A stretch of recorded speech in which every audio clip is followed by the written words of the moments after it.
habits in meal prepping. Yes! Yay! All right. Well, we are on our third and final nutrition seminar, and I think I see a lot of familiar faces from the first and second session. So good for you guys for investing in learning more about nutrition and how to take care of your bodies. Since you're in here taking care of your physical body, let's talk about like the internal physical part of your body.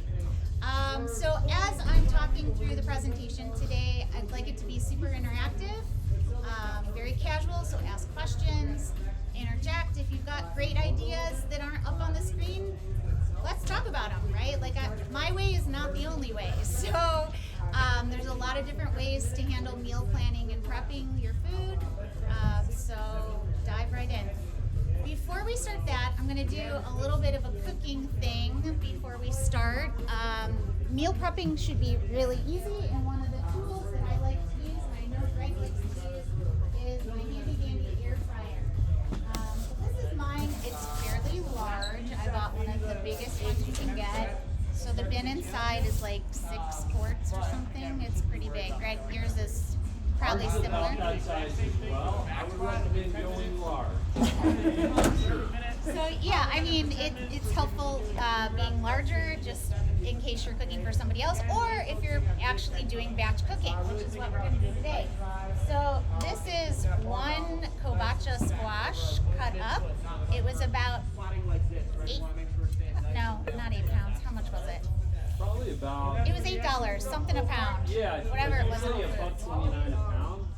Okay, so 4? Yeah, so about 6 pounds. 4 to 6 pounds? Okay. So I cut it up last night because you guys wouldn't have wanted to watch me cut for 15 minutes.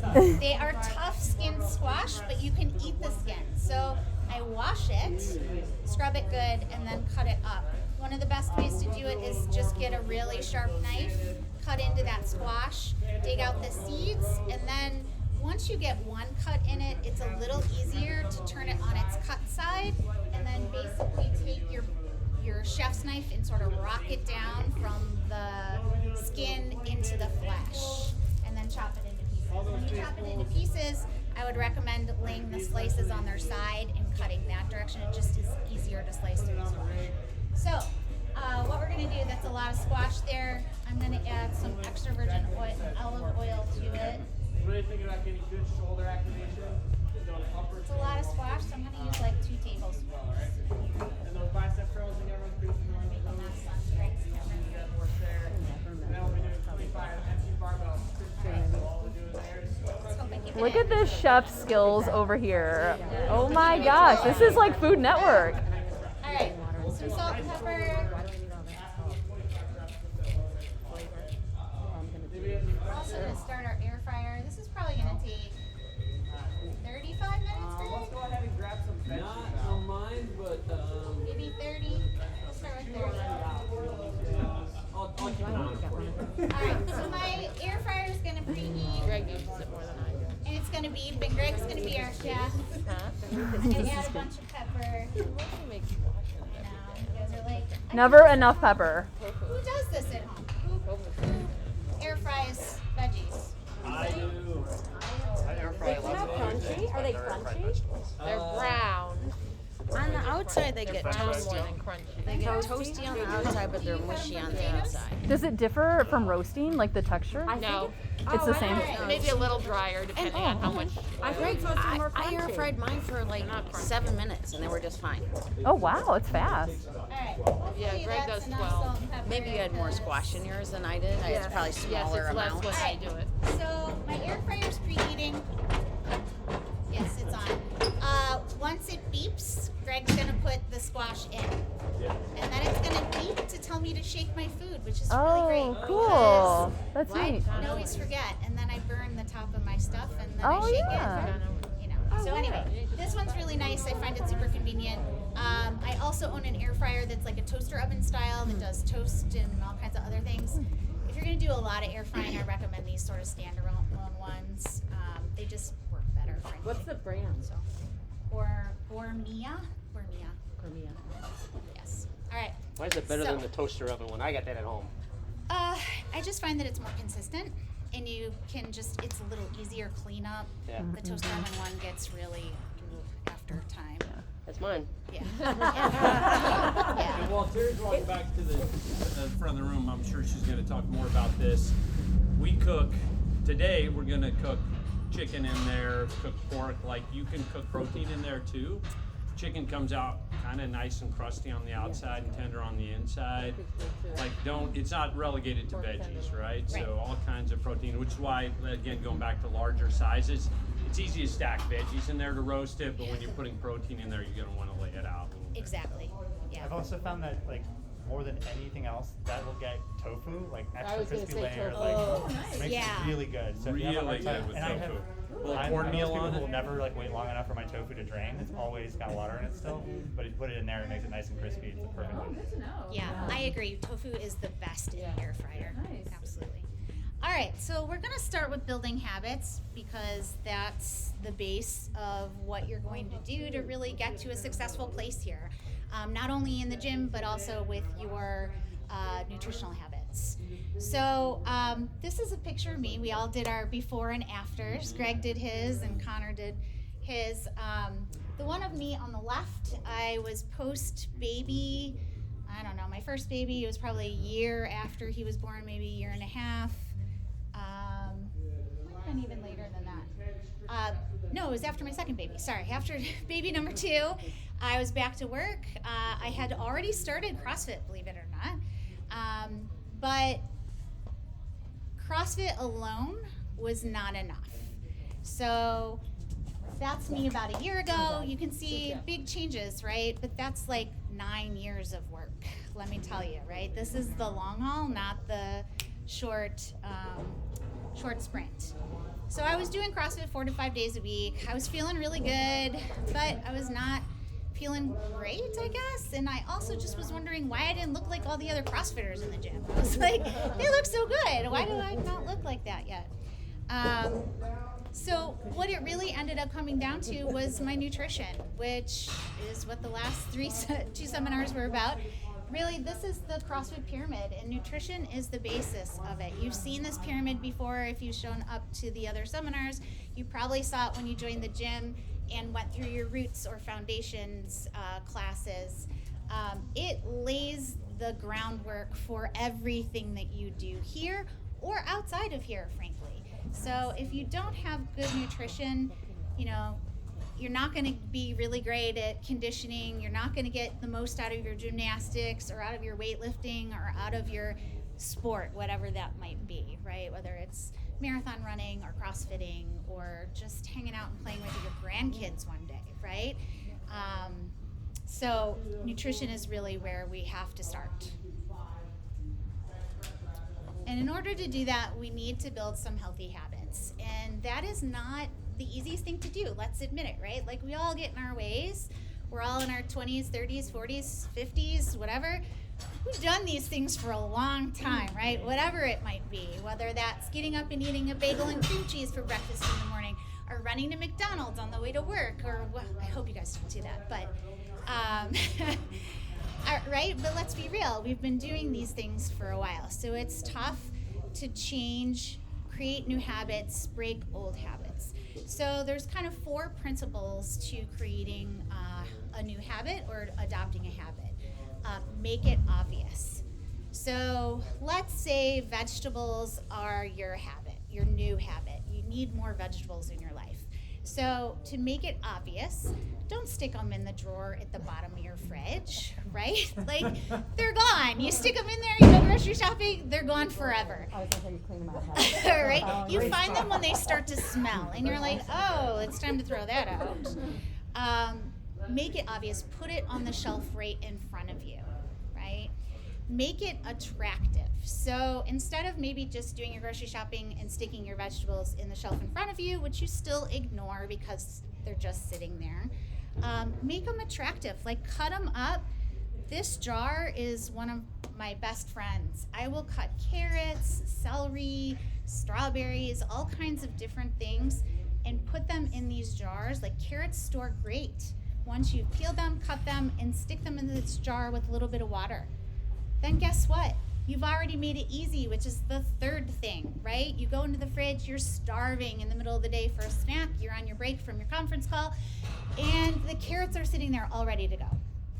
So you can grab them. So you've already made it easy. So you've made it attractive, obvious, attractive, and easy. It's in your fridge, it's cut up, it looks really cool, and it's right there making it easy for you to grab. And then make it satisfying. So this one's a little tricky for everybody. That's a little different. You know, maybe there's a goal for you. If I eat a new veggie every day for the whole week, I'm going to go get a manicure. Or, right? Like, treat yourself to something other than food, right? Other than like candy and cake and stuff like that. But make sort of a reward system for yourself. Maybe it's, I will spend an extra 15 minutes to myself, away from the family, reading a book or doing something you enjoy. But do something for yourself that kind of is the payoff at the end of it. Questions about those 4 principles? Make sense? Okay. I kind of want to see a picture of your refrigerator. Yeah, I agree. Uh-oh. Well, I do have kids stuff in there too, but yeah. All right, so here is a slide. It's a little complicated, but it's really about creating an identity for yourself that you're gonna base your habits on. So a lot of people will be like, I wanna lose 10 pounds. That's an outcome, right? So it's harder to adopt a habit when all you can think about is the outcome. It's much easier if you start to wrap your habits around who you want to become. So, very real example, I wanted to lose some weight, baby weight mostly, and that's what I was totally focused on.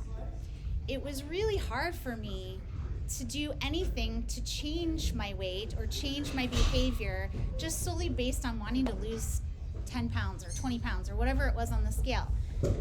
As soon as I started to think about who I wanted to become, it was post-babies, I wanted to be this badass mom. Like, I wanted to be the woman that everybody looked at the playground that was like, she's got her shit together. Like, wow, she's running after her kids, she's playing on the play set, she has all this energy, she looks great, she's smiling, right? Like, all of these things. I want to be able to come in here and crush my sessions in the gym. That's an identity.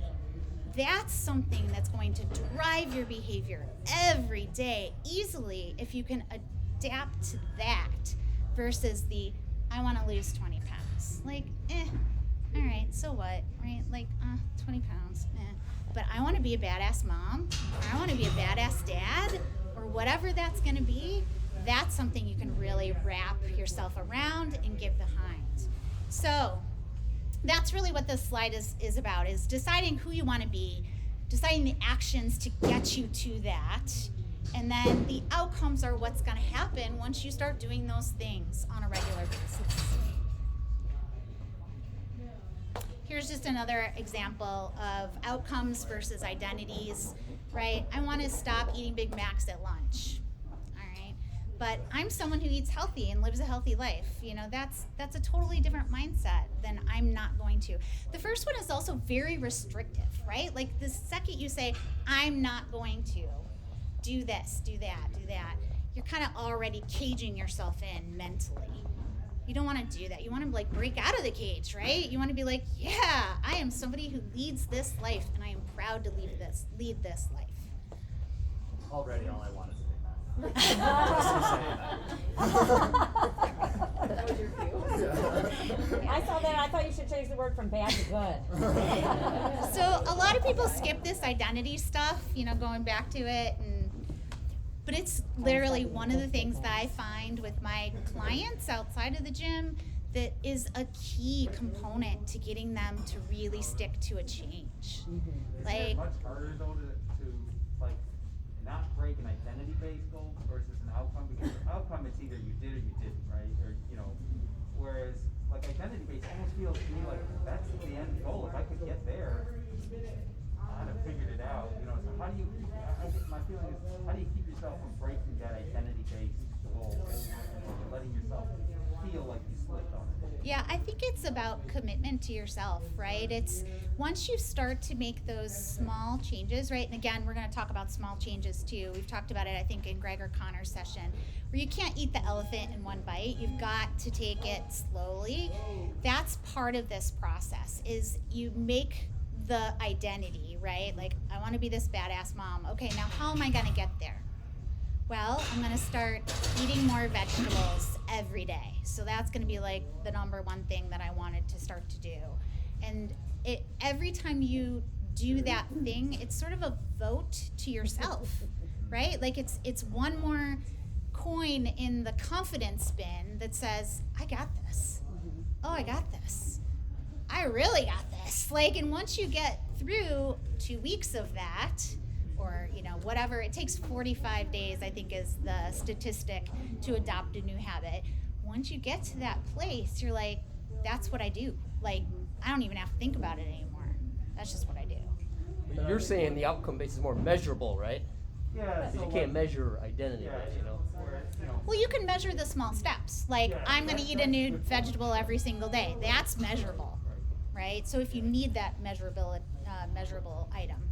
And I think the identity-based is more about the stories you tell yourself, and the outcome always to me feels like a punishment, right? Like, if you're getting dressed and you think, I had such a good week eating vegetables, I identify with what I did in a good way, and you're more comfortable, as opposed to like, oh, I didn't lose that 10 pounds. So Yeah. the stories you're always telling yourself, to me, help with the identity base. Absolutely. And that identity factor can also be reinforced by the support system you surround yourself with as well, whether that's your immediate family or if that's friends that are kind of in the same boat that you want to have on your team that will promote that identity to continue to grow into the person you want to become. Absolutely. Yeah. This community, Right. right? This is the support system for you. The other thing I would say about goal setting in terms of objectives versus identity is everybody in here is a goal-oriented person, right? And what you find is, you know, Lisa just hit her PR on her clean, if you guys saw. Lisa now wants to hit a new PR on a clean, right? None of us are ever satisfied. We're always chasing goals. And I think if you set up an identity, then you don't get disappointed when you're like, okay, I've checked off 10 goals. Now what, right? If instead you're like, I'm just this person and I'm happy living, I've reached the identity, right? I'm a badass mom. Like, now I'm happy in my identity. I don't need to keep tacking on 20 more goals, right? So I think it's way, for people who are already kind of tend to be geeky, goal-oriented people like we are, I think it allows you to rest a little bit once you're there. Absolutely. Your identity, Yeah. so. One of the other mindset shifts that I also had, maybe some of you have experienced this, is when I started CrossFit, I didn't see myself as an athlete. I didn't really do a lot of sports growing up. I wasn't like a collegiate player like many of you are, or some of you are or were. I played badminton in high school. That was like it, you know. College, I was a music major. I really didn't do a lot, you know. Went to culinary school, did all these other things, but I wasn't really in sports. So I never saw myself as an athlete. And one day, my coach at the time was like, "You're an athlete." And I was like, "I'm not an athlete." She's like, No, you're an athlete. You need to start treating yourself like an athlete. And this is when I was kind of venturing into the nutrition world. She's like, you need to fuel your body like an athlete. Everybody in here that's coming in here, you guys are all athletes, so you better start acting like it, right? Like, you got to fuel your body the right way to get the outcomes you want, whether it's here or outside of the gym. So that's a huge mindset shift for maybe some of us that weren't athletes growing up. All right, so habit stacking, this is another approach. So a lot of these habit tips that I'm talking about are coming out of this book, which is by James Clear, Atomic Habits. I know a lot of you have read it. Maybe some of you haven't. This is the number one read I would start with if you are looking to change habits. It's super easy to read. It's even on audiobooks, so definitely pick it up if you haven't read it yet. Another good one is Gretchen Rubin's Better Than Before. Just a little bit of different styles, some of the same information, some new information, but just a little bit different than Atomic Habits. So if you're looking for a couple good reads, Will you hold that one up again? those are good ones. Gretchen Rubin. Okay, So I smell squash. How's it doing in there? Did you shake it? Okay. Habit stacking is one good way to adopt a new habit. So it's stacking something on top of something you already do, right? So like I like to do something like, I tell this to everybody when we're doing water. Everybody brushes their teeth in the morning, right?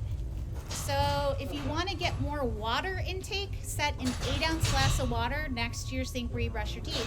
As soon as you finish brushing your teeth, chug that 8 ounces of water. You are already on top of your game if you've gotten 8 ounces of water in right when you brush your teeth in the morning.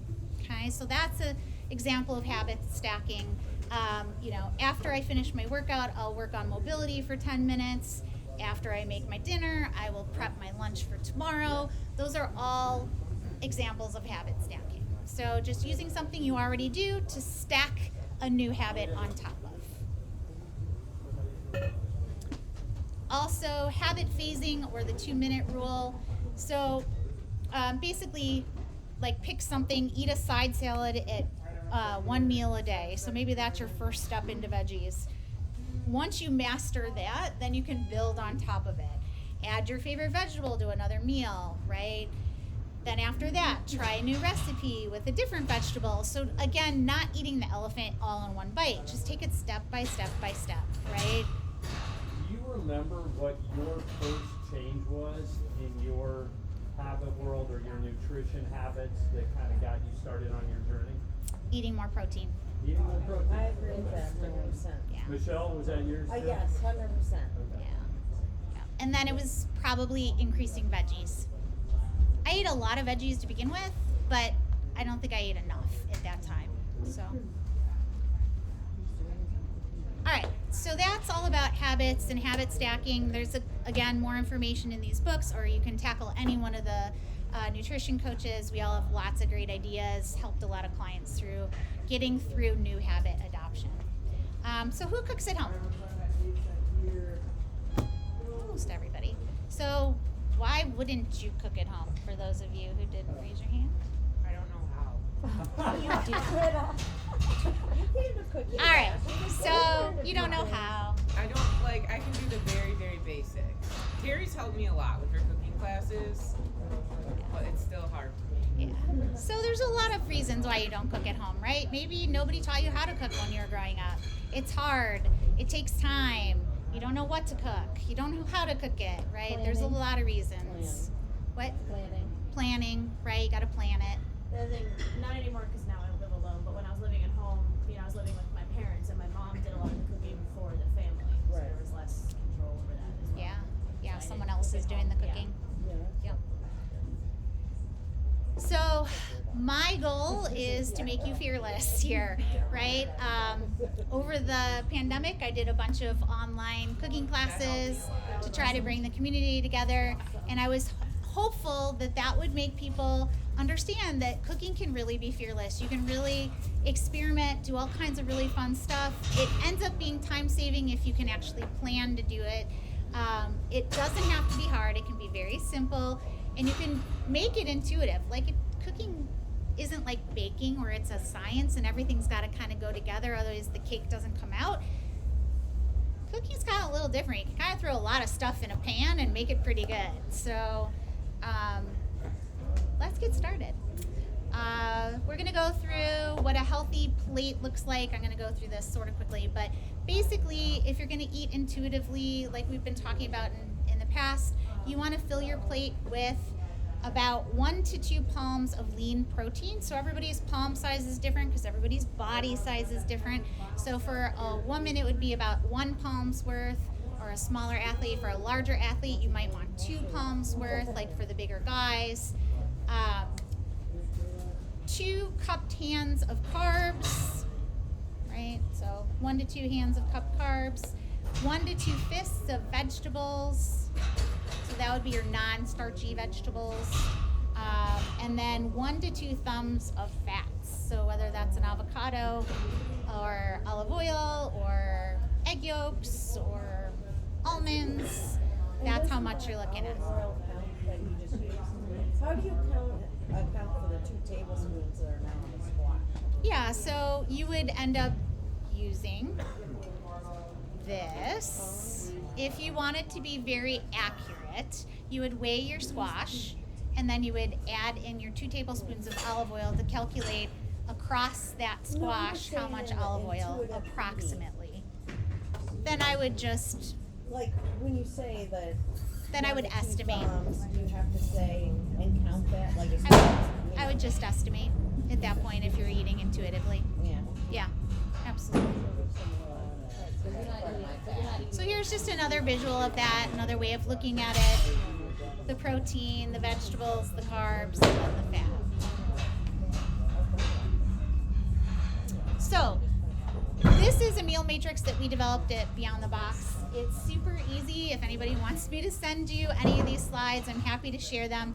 But it's basically like pick one from each column and you've got a meal. It's not really hard, right? You pick a protein, you pick a veggie, you pick a carb, you pick a fat, you put it all together.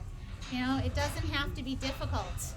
Shrimp, broccoli, rice, olive oil, done. Like, how hard is that? Right? What's your favorite? Definitely chicken breast, rice, green beans or broccoli. That's it. There you go. What's your fat? What do you cook with? Avocado spray. Avocado spray. There you go. See? If Mikey can do it, you all can do it too. That's right. That's right. Right? That is right. How many times have I said that? All right, but also you can make it enjoyable, right? It doesn't have to be super plain. You can sauce it up. One of my favorite brands is Siete. They have great sauces. They have hot sauces too.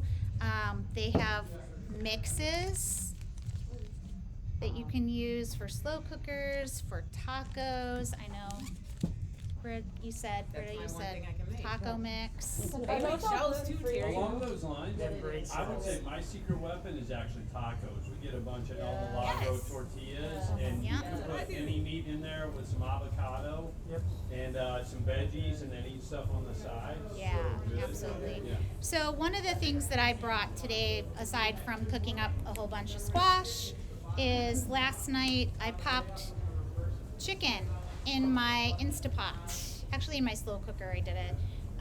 This is 1.5 pounds of chicken breast and 1.5 pounds of boneless, skinless chicken thigh. I like the blend of the two. I don't like all thighs because it's a little too much fat. I don't like all breast because it's a little dry, right? So that's 3 pounds of chicken, 1 package of this Carnitas slow cooker mix, and that is it. 6 hours later, and 1 electric mixer to shred it up, and you've got an entire week's. No, I just use a hand mixer, like an electric hand mixer. Cookies? Yeah. I stick it in the pot, the Instapot pot, and just shred it up Wow. and stick it in the bowl. So now I have an entire week's worth of shredded chicken that's seasoned that I can put in a taco. I can put it on top of a salad. I can make a sandwich out of it or a wrap or eat it plain. I could add more sauce to it. I could put some of the enchilada sauce on it and make it a different flavor right now. You can also do this, just chicken breasts, chicken breasts. 3 pounds? 3 pounds, half breast, half thighs. Where is this brand at, Terry? The You can find it in Mariano's. You can find it in Whole Foods. I don't know if you can find it in Jewel. I don't shop a lot at Jewel. So, pretty popular. regular spice oil. I just haven't seen it. There's all kinds of really great jarred and bottled sauces if you just read the label. Like this one is a great brand. It's called Noble Made. I found it at Whole Foods. It's Whole30. I can read all the ingredients on there if I have my reading glasses on. So there's nothing in here that is some chemical that I'm unaware of. So, always read your labels, and you'll find that if you can read all the ingredients and they sound like real food, like sea salt, dates, garlic, pepper, onion, you're doing pretty well, right, with whatever you're buying. Cooking techniques, just don't be afraid to experiment, right? There's a ton of different ways to cook things, from grilling to air frying to broiling to roasting, pan frying, you name it. So mix things up, try new ways of cooking. It doesn't have to be hard. All right, so meal prep. Here's the way I look at meal prep, because a lot of people are like, oh my God, meal prep, that's so hard. I don't know how to do that. I don't even know where to start. So there's kind of 4 easy steps. Kind of survey your week, figure out what meals you want to meal prep. Maybe you're new at this and you're like, I don't know. So pick 3 lunches that you're going to meal prep this week. Monday, Tuesday, Wednesday, let's just say, right? So just make it simple. Decide where you want to start. Don't feel like you have to meal prep every meal for every day of the week.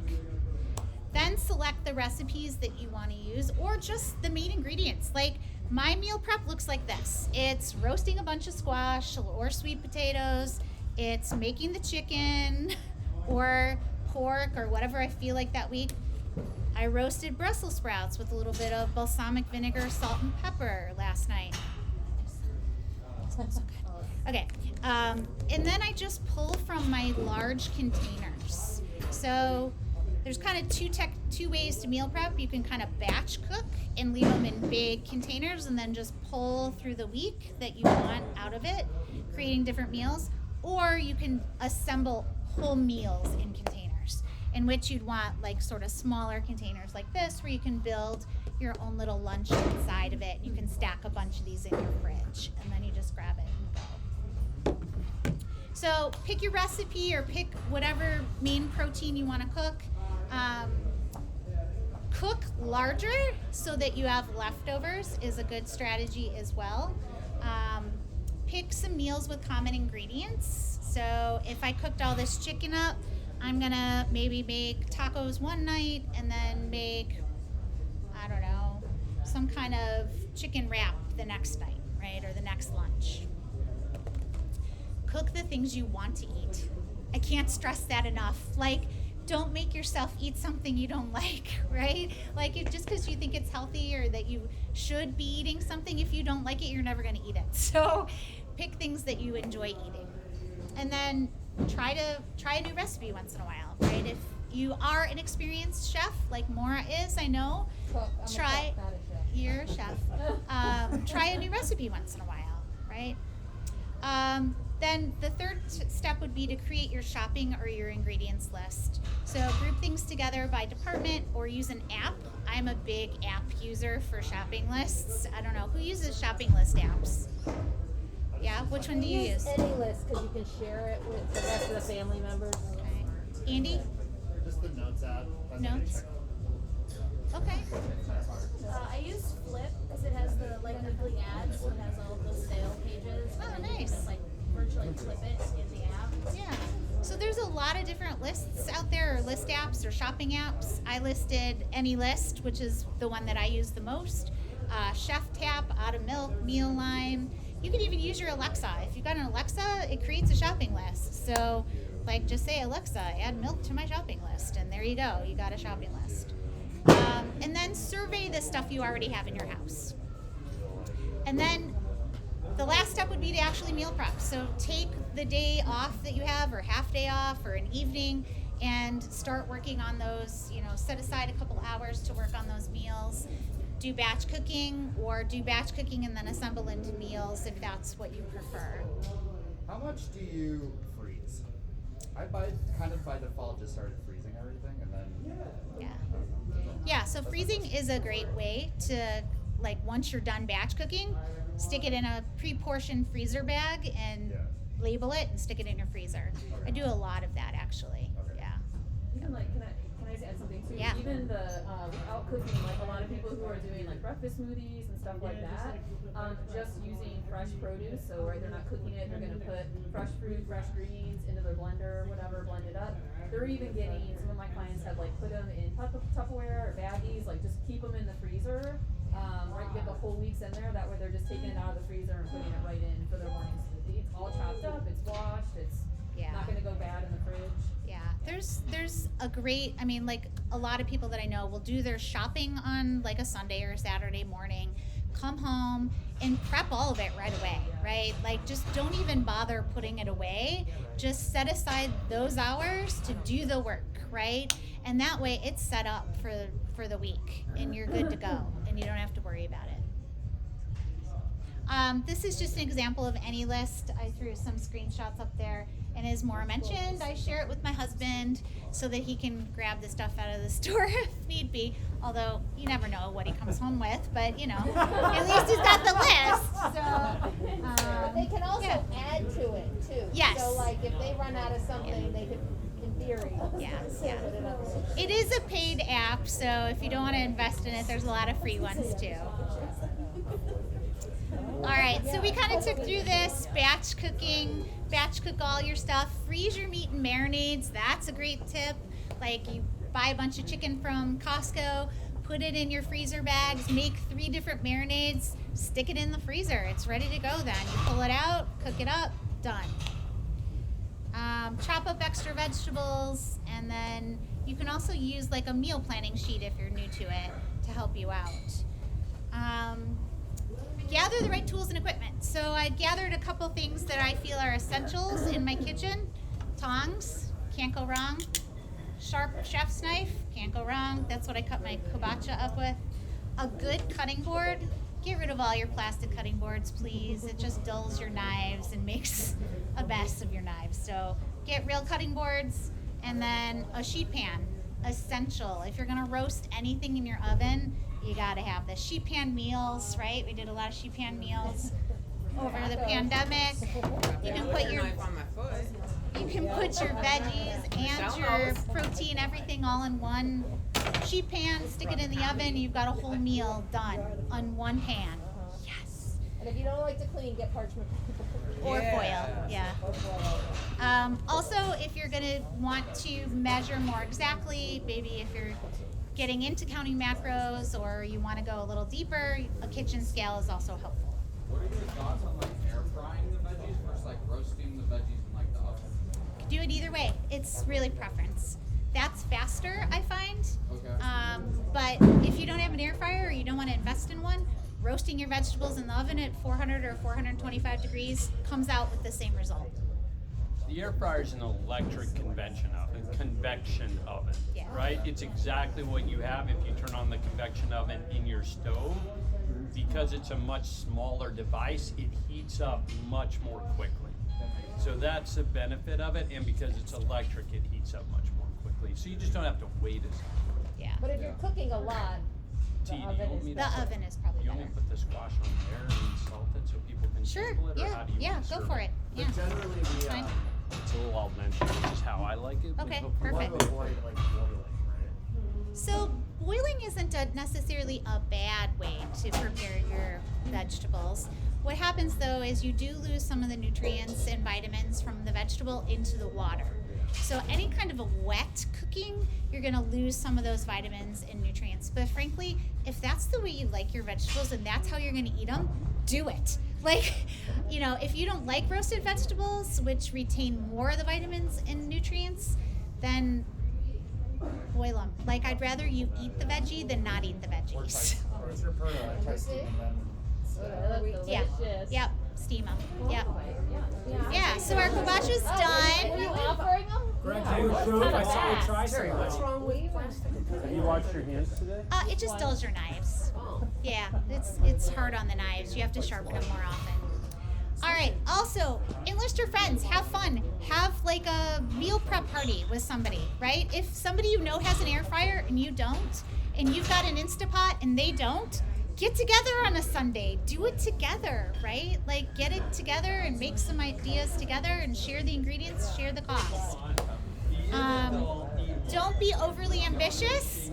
Gradually walk your way into this, just like everything else. Like try a little bit at a time. And then plan. All right, this is just an example of a meal planning sheet.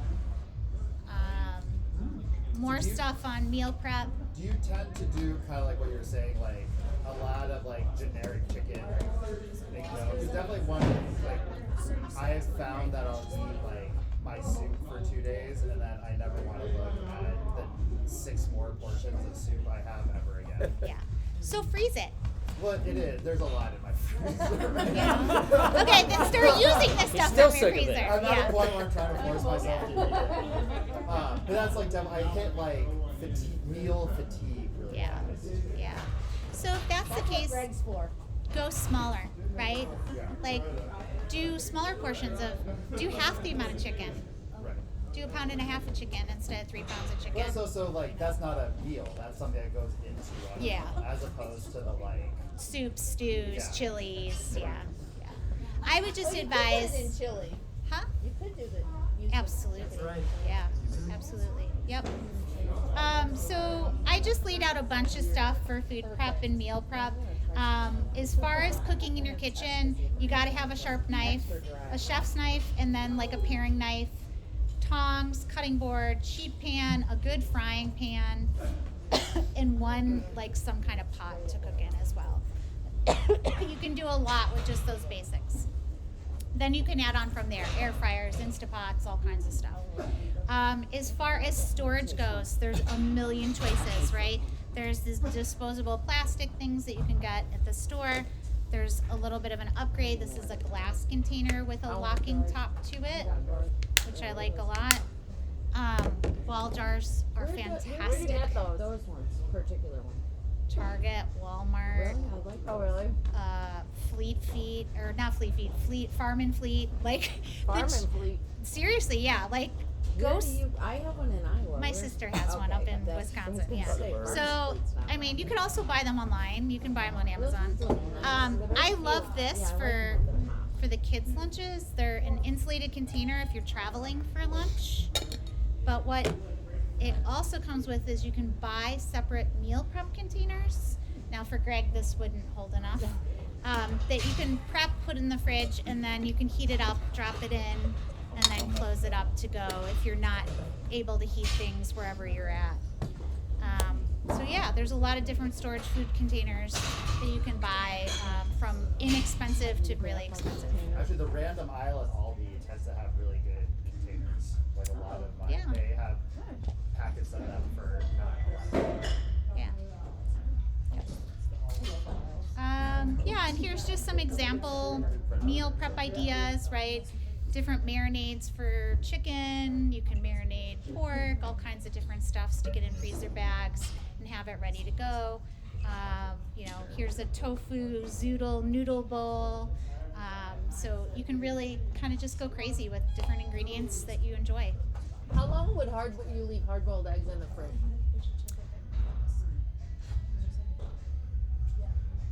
I tend to not leave things more than about a week. But hard-boiled eggs can go longer. They can? Oh. Probably. I tested that. Yeah. How about 2 weeks? Maybe. For a Yeah. hard-boiled egg? I mean, if you think about the hard-boiled eggs that are already pre-cooked in the store, that they have like, you can just buy them already Yeah. cooked. They're That's probably true. a couple weeks Good old point, already. Yeah. We've talked about this with Greg. I think grocery shopping around the outside is really where you want to be. That's where all the fresh meats and fruits and vegetables are.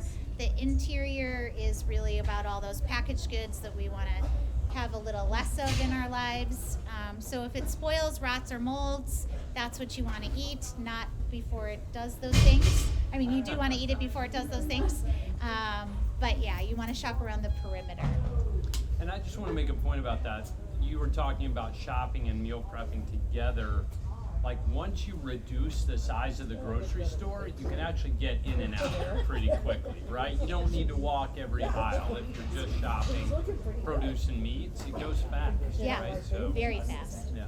Yeah. All right, and then I hope everybody has been reading nutrition labels. If you want to get more detailed about it, I'm happy to sit down with anybody to help you through the nutrition labels. But probably the most important thing is kind of double checking when you look at something like the basic macros, right? Fat, protein, and carbohydrates, what's involved in that packaged good, what the serving size is. So let's say that you're buying even something like chicken chips, right? That we consider like sort of more of a better go-to snack. You still want to check out that serving size, because if it says serving size is 5 and you eat the whole bag, you're like, oh, I thought I just only had 290 calories. In essence, I had, oh boy, a lot, right? 1,500 calories or whatever. So you always want to check that serving size of that particular item. Hey Terry, Yeah. When you had your plate of food up there, you had percentages of all that stuff, handfuls of. There wasn't any style, right? It wasn't a paleo. It wasn't Mediterranean. It was just you throwing it up there. Yeah. Yep. Just kind of a good guideline. This is just gets into MyFitnessPal. If anybody is interested in that. I use MyFitnessPal, but Connor brought up, is it Fit Genie? Fit Genie. Yeah. Do you have any thoughts on that? Or I do you don't have primarily any use- experience with Fit Genie. Do you? No. No. I don't. Sorry.